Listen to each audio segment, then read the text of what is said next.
Hey everybody, Chris here from It's MeaD, and welcome back to another Cura tutorial. This video, we are specifically going to be talking about all of our travel settings. And what that means to you, I'm going to show you how we can get rid of stringing when it comes to 3D prints.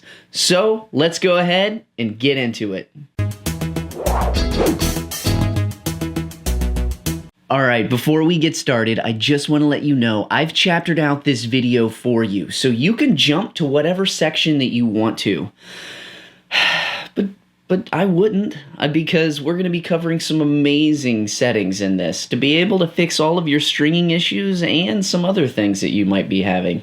So let's go ahead and let's just get into it. So when it comes to our travel settings in Cura, there's two main settings that we're going to be talking about. First one is retraction. What retraction is when there are two different areas of your 3D print and there's a space between them, the filament will actually pull back and then move over to the other object. And this is to prevent any kind of stringing when it comes to our 3D prints. The second one is combing. And combing is basically how your nozzle moves across your 3D printed parts. And this one is really important because it's controlling where that nozzle goes, and you could possibly have some collision with your 3D prints. So like I said, the retraction actually pulls your filament back to release that pressure off of your nozzle. And that is to prevent that oozing and dripping of filament coming out of that hot end. And this is vital because if you have your settings set too high or too low, you can get clogs, you can get under extrusion, and you can just get a bunch of issues. And you want to find that sweet spot when it comes to your proper retraction. And this is all tied to your retraction distance. And the retraction distance is actually controlling how much of that filament is actually being pulled back to relieve that pressure off the nozzle. Now, the retraction distance is your main setting that you really need to focus on, because if you have your retraction distance too low, so it's too small of a distance that it's pulling back, it'll still have pressure on that nozzle and it'll still be oozing out some of that filament. And you don't want that. That's how you can get blobs and zits and also getting that stringing. But on the other side of that, if you have your retraction distance set too high, where it's pulling back way too much, that's where you can get some under extrusion, because it has to push it back down when it gets to your 3D printed part, and it can't actually push it fast enough because it's having to get back into that nozzle. So you can get that under extrusion there, or you can get some divots and things like that. And it's just not good. So you definitely need to be able to find that proper distance of how much is the right amount. Now, the best way to find your proper retraction distance is doing some tests.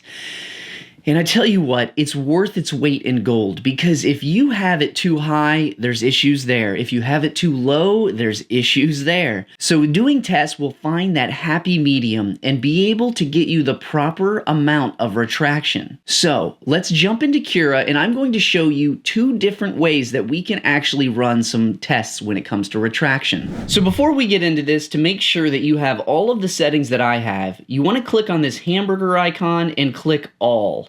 And that will give you all of the settings that Cura has available. Then we're going to move down here to Travel and click on that. And that will expand this out, and then we've got all of our travel settings. Now, the first thing we have is Enable Retraction, and we want to make sure we have this checked. This will prevent any stringing that we have as long as we set our settings correctly. But without this, you're going to get all kinds of stringing and oozing because it's not going to pull back and relieve that pressure when it moves to another part on your print bed. Then we have Retract at Layer Change. Now what this setting is when it's done printing a layer, it will move up and start printing the next layer. When it moves up, it's going to tell the printer you need to retract and pull back that filament when you start. Typically, I don't like to actually check this setting, because when it's done printing the shell or the outer walls of our 3D print, it's going to move to something on the inside of our 3D print. So if I have a little bit of stringing going into my infill, I'm perfectly fine with that. But sometimes you may get a slight bit of stringing if it's right by a support and starts printing that. But I found this to be very minimal, and it's not worth it to me because I want to be able to have a nice, clean, smooth outer surface. Now the next setting is our retraction distance, and this is vital.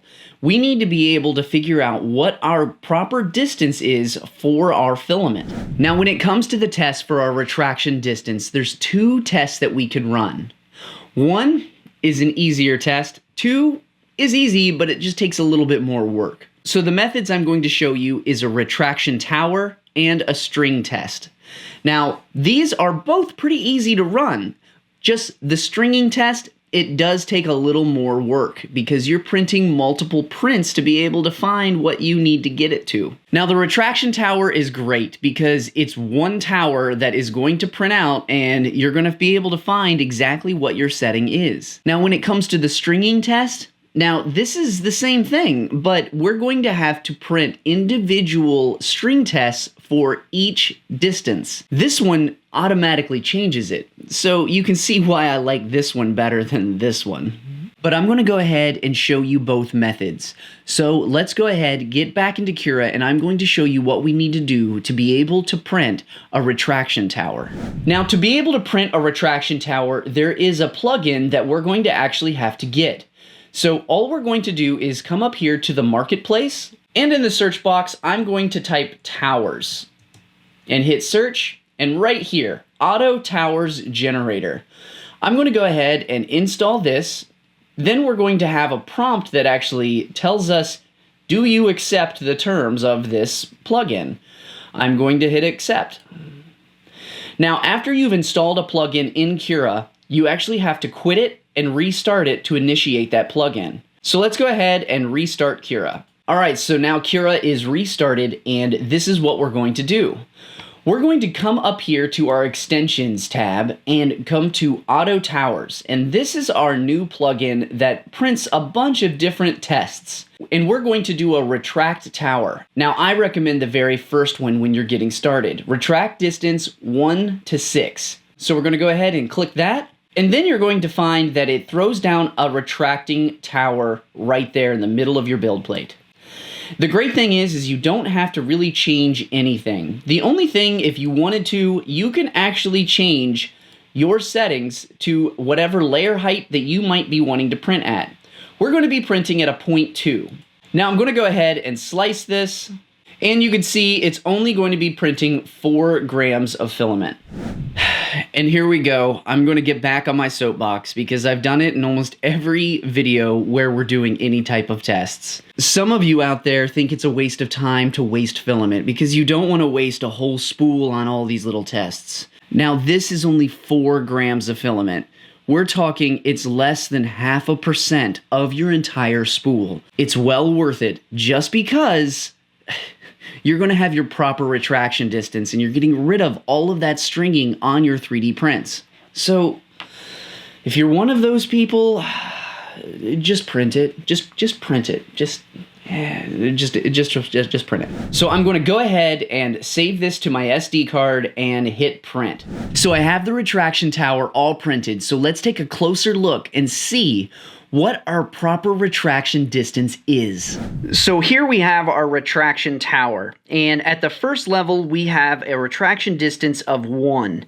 And obviously you can see all of the stringing here, which absolutely means that we need to go higher when it comes to our retraction distance. And when we move up here to number 2, we can still see that there is stringing. Not as much as 1, but there still is stringing, which absolutely means it's time to move up another level. And then looking at a retraction distance of 3, we can still see this angel hair stringing. And I mean, we are close, very close, but it's still showing up. Now when we're at 4, we can see that there is literally no stringing here whatsoever. And this means this is a perfect distance for us. Now, the one thing that you always have to pay attention to, typically your stringing will be perfect from this point on. So if I look up here, number 5, yep, no stringing. And if I look at number 6, no stringing either. So 4 is actually where my retraction distance needs to be set. Now, even though both of these look beautiful, I do not want to set my retraction distance too high. So I'm going to look at the last step that looks really nice, and that is my 4.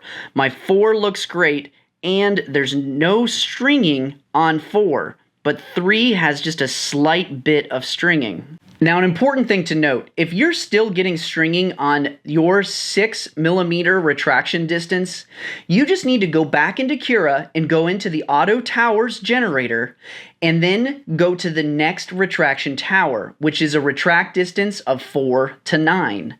And then you're going to look at the same things that we're looking here and find that proper retraction distance. All right, real quick, I just wanted to say thank you. Thank you to all of these amazing people supporting me on Patreon this month. If you want to be like these awesome people, you'll get exclusive access to my private Discord servers where we talk about everything. 3D printing, painting 3D prints, and even sharing our fails. But it's a great community. You can also get access to all of my behind-the-scenes content where I show you what I'm working on, and you can even have the opportunity to vote on the videos that I make. This video right here was what was voted on for this month. They want some more Cura tutorials, and guess what? Here they are. If you're interested, I'll leave a link below. Other than that, let's get back to the video. All right, so the next one is a stringing test. So what we need to do is we need to download this little file, and let me show you where that's at. So if you head over to Thingiverse and just type in string test, and you're going to get a lot of options for different types of string tests. But the best one right here is string test and then minimal. And then you want to just go ahead and download this file. And I'll go ahead and I'll put a link to that file down in the description for you. So once we have the file, we're going to go ahead and bring it into Cura. And this is all it is. It's just 2 towers going back and forth. Now, the one thing I like to do is I actually like to shrink this down a bit. So I'm just going to click on this, turn off my uniform scaling, and just shrink this down a bit. Because I don't need the full height of this to see if I have stringing. I just need a little bit to be able to see, because it's going to do the same thing all the way up. So it's just a waste of filament in my opinion. Now when it comes to this stringing test, we have to do all of this manually. Unlike the actual retraction tower that did it automatic for us.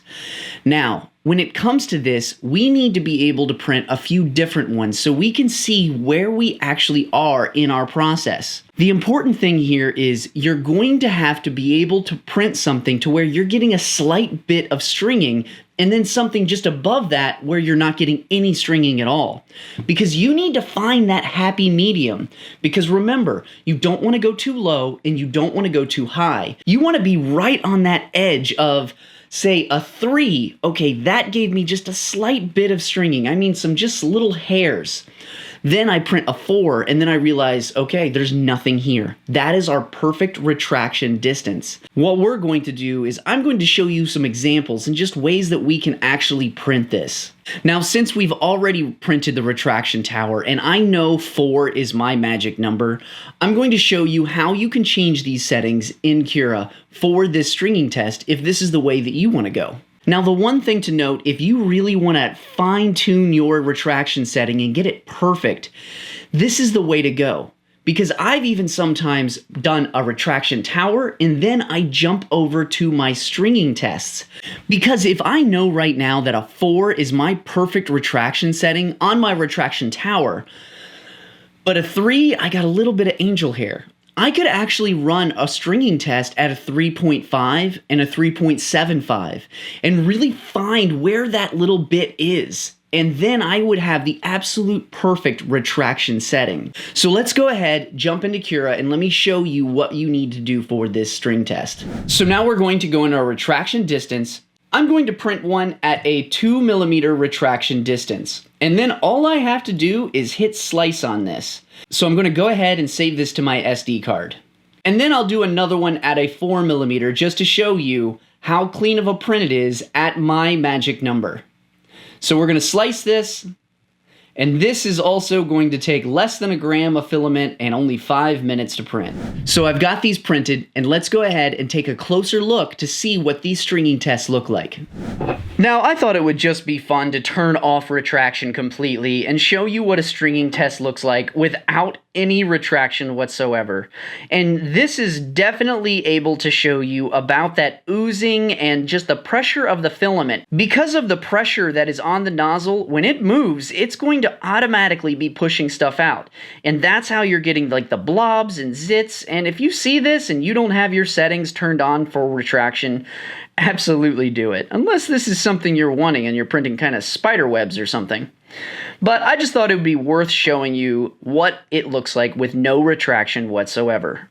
So here is actually a retraction settings with my stringing test at a 3mm distance. And you can still see right here that we have all of this stringing right here. I mean, this is such a fine angel hair. Even with a heat gun, this would remove it and just look beautiful.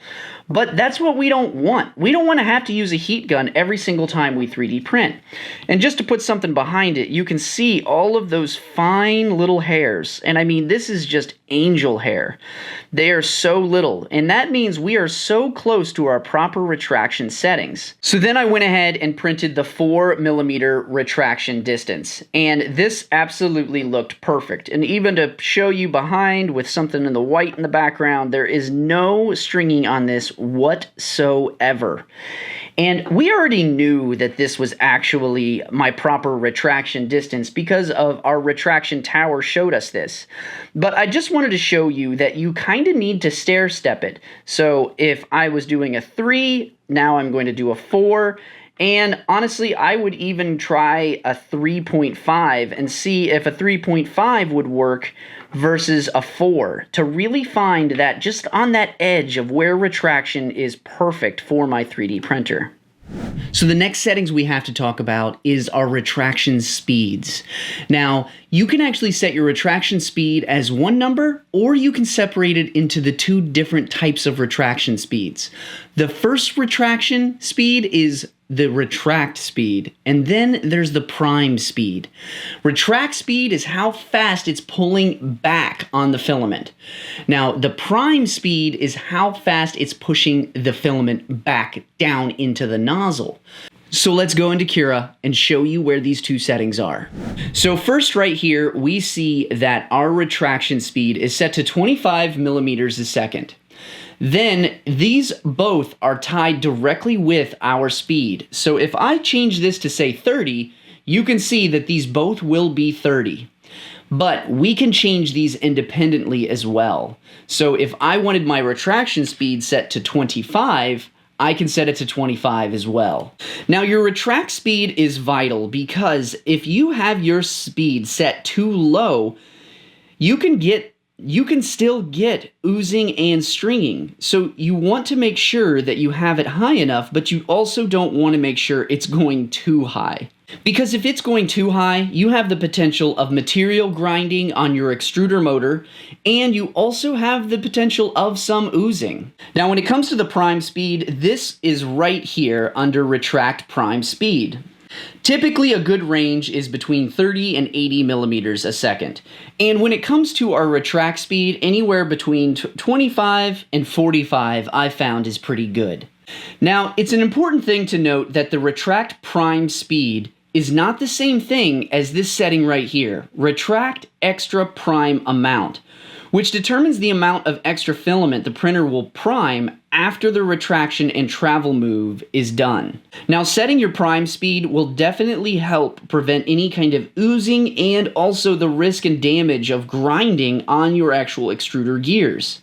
And you want to make sure you don't have this too slow, because then you could also get under extrusion because there isn't enough filament in the nozzle when it starts feeding through. So the big thing here is you just want to make sure you're not going too fast or you're going too slow. For me, I typically like to just keep these both about 30, and this is what I found works out well.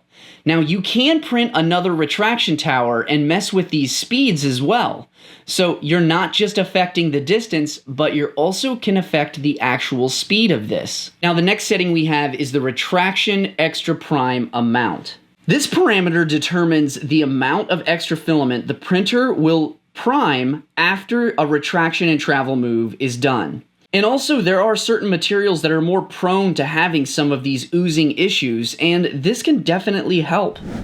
Now, one thing when it comes to this setting is you have to be aware of your nozzle size. If you're printing different nozzle sizes, you can get under extrusion when it comes to your retraction and priming speeds.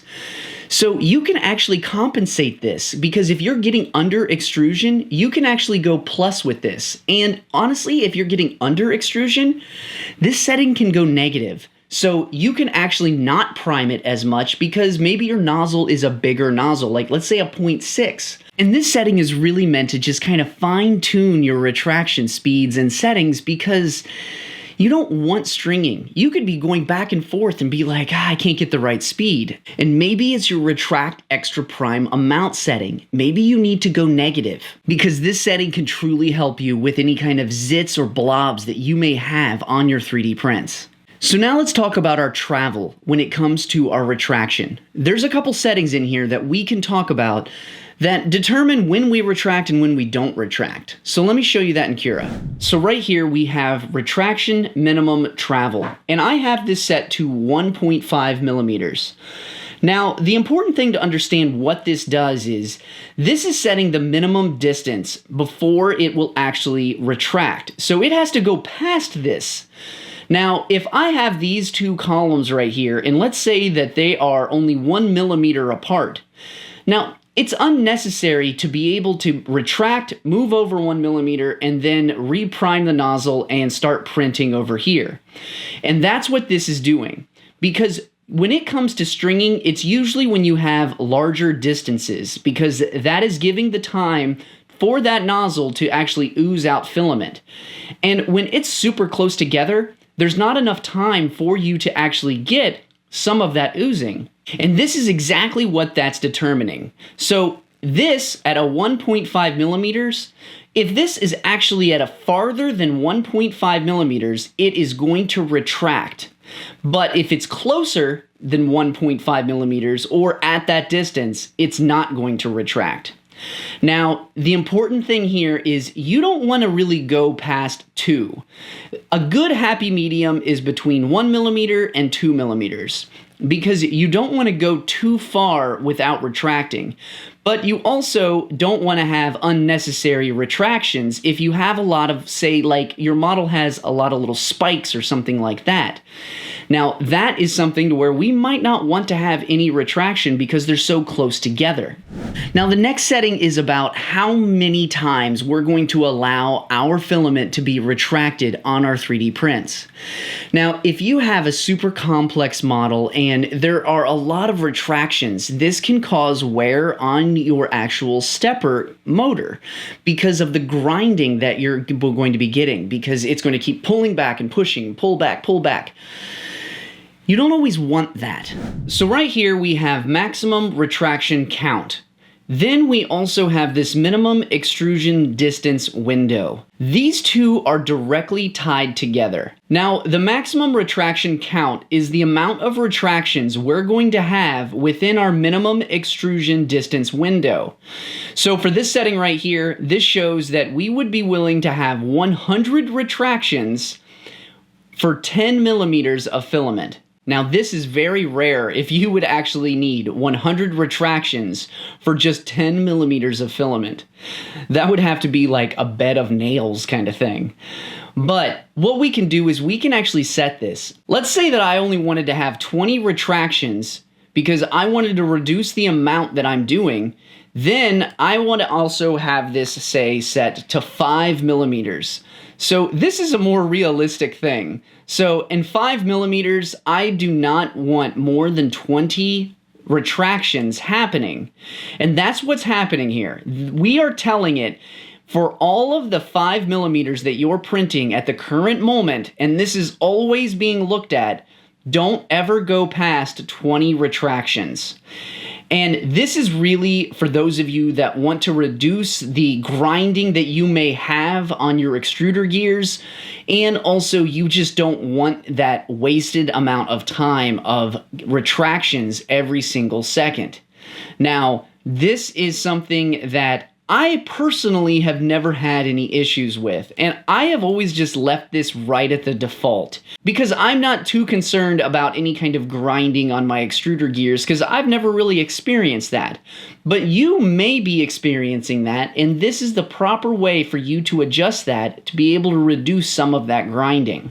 But when it comes to that kind of grinding that you may experience, that's also determined by our speed and our distances that we have for our retraction settings. This one can just help just a little bit more, but this isn't the sole thing that actually causes your grinding. So now let's go into the second big thing when it comes to our travel settings in Cura, and that is combing. Not like combing your hair, but kind of.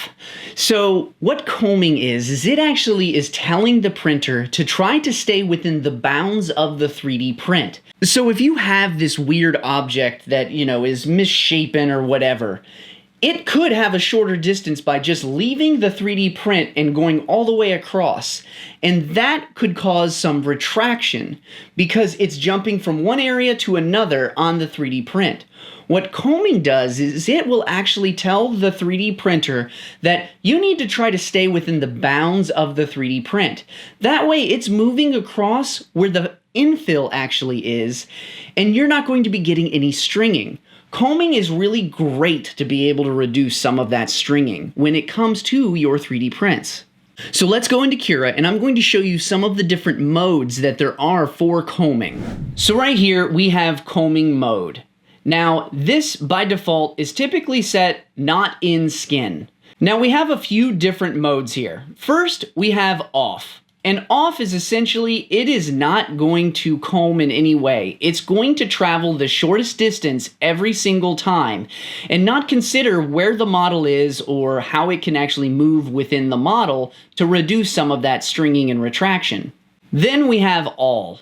All is essentially, no matter where it's at, it's always going to try to stay within the model. Now I will say, if you have this set to all, it can increase your print time just a little bit because it could be jumping just straight over here. So like if I have a model that is like a U and it was printing here, it could have jumped over to the other top of that like that.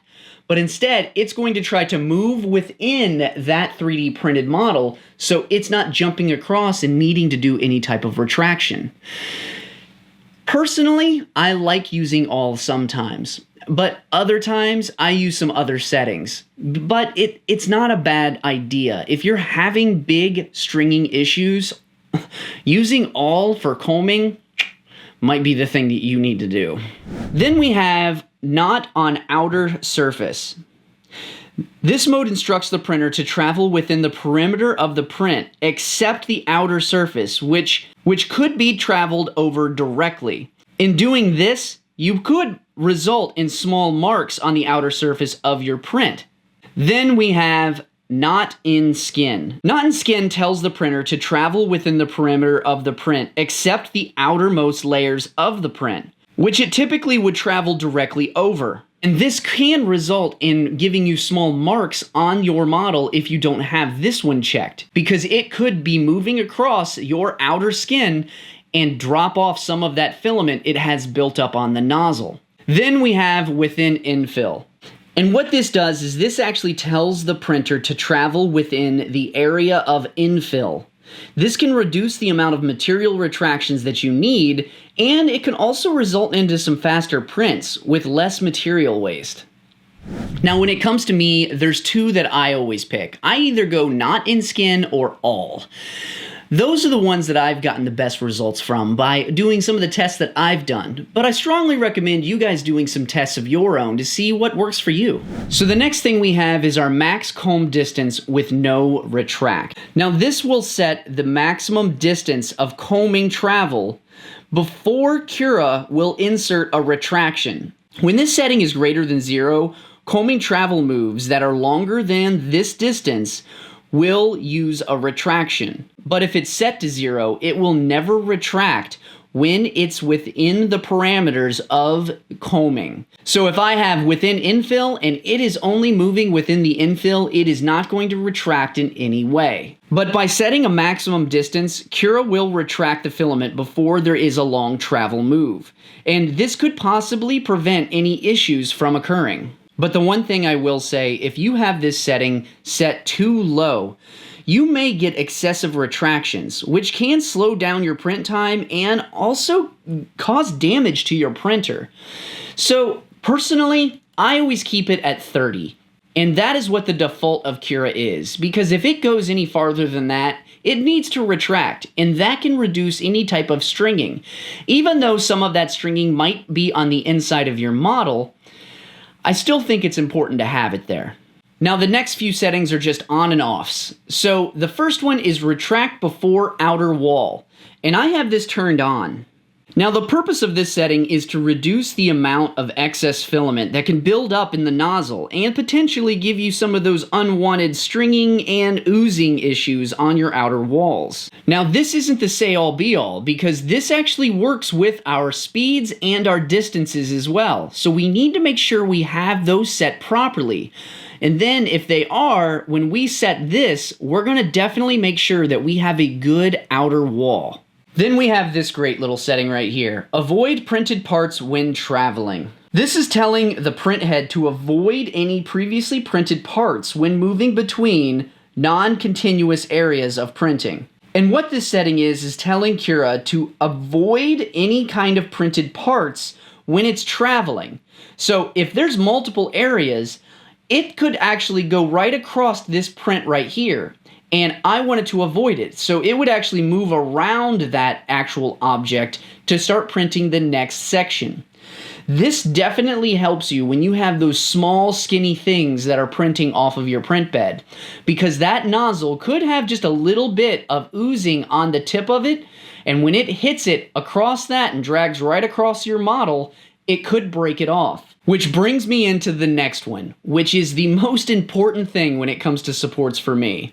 Avoid supports when traveling. And this is especially true when we have those small skinny supports going up on our 3D prints. This right here will actually avoid those supports, so it'll go around them. And this is something that I strongly recommend always having checked when you have supports that are being printed.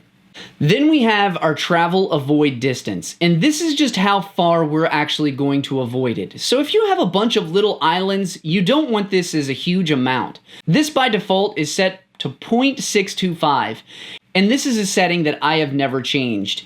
Because yes, it is very close to the actual 3D prints, but it's not going to hit it. And as long as this number is greater than 0, that is all I care about, because I do not want my model getting knocked off the bed because the nozzle is dragging across it multiple times. So the next settings we have is Start Layer X and Start Layer Y. This actually controls where we start each print layer. By default, it's located on the far right corner of the build plate. Now if this is set to 0, Cura will determine where it actually needs to print. And another thing that this is affected by is your Z seam. Because if you're trying to hide your seams and then you're telling it needs to always start over here in this specific area, you could have some conflicting issues. I would rather mess with my Z seam than touch my layer start on X and Y. So one of the big things that I get questions about all the time is when I'm 3D printing something and it's pretty big and I've got a lot of infill, I always hear click, click, click, click, click. And it's the nozzle that's actually running across the infill. Now, there is one setting here that I love to just keep checked and just set it and forget it kind of thing. And that is our Z hop. And what our Z hop does is it allows, when it's done, it moves up and actually moves over and then comes back down. This is a great setting to remove any kind of sounds that you may hear of your nozzle dragging across your 3D print. And also, when you hear that, you have a higher potential for that nozzle to eventually just hit and knock it off your bed, especially if you have poor adhesion issues. So let's go into Cura and let me show you this setting and what we can do when it comes to our Z-hop. So right here we have Z-hop when retracted, and we're going to check this. So now every single time this retracts, it is actually going to move up. Now how high is determined by our Z-hop height. And I keep mine set to a 0.2 millimeter layer height. So that is definitely moving up past my 3D print, and it will move from one spot to another. So every single time it retracts, it's going to move up, come over, and then move down and start 3D printing. And our other setting is only Z-hop over 3D printed parts. So if I check this, it's only going to Z-hop when it's crossing over another part. If it's inside here, it's not going to Z-hop. I don't want this. This is the setting that if it's actually retracted and it's moving within the model itself, that is where we can hear that clicking. Because some people will come in and just check both of these and still hear clicking. And it's because when you have it just over another part, because it's not going to move up when it's moving within its own self. So you don't want to check this if you keep hearing clicking noises. You just want it to Z-hop every single time it retracts. So we've gone over all of the travel settings and the importance of our retraction and how it can play a vital role when it comes to our stringing and even blobs, zits, and any kind of imperfections. We've also talked about combing and how we can avoid our 3D printed parts in the travel and even reduce the amount of actual retraction that we're needing to do. And one of my favorites, we've talked about Z-hop, and that is how we can get rid of some of those clicking noises that we may be hearing when we're 3D printing. So now you're armed with the tools that you need to be able to fine-tune your travel settings and get beautiful 3D prints. So if you've enjoyed this video, I've got another video where I am actually going through every single setting that I look at when I'm setting up my 3D print files. Because we're going through a lot of settings right now, but there's certain ones that I always have to keep an eye out on. And you can see all of the things that I think are important in this video. My coffee is getting cold. I'm talking too much and not drinking enough coffee. Thanks a lot for watching. I wish you a great day, and I'll see you right here in this video.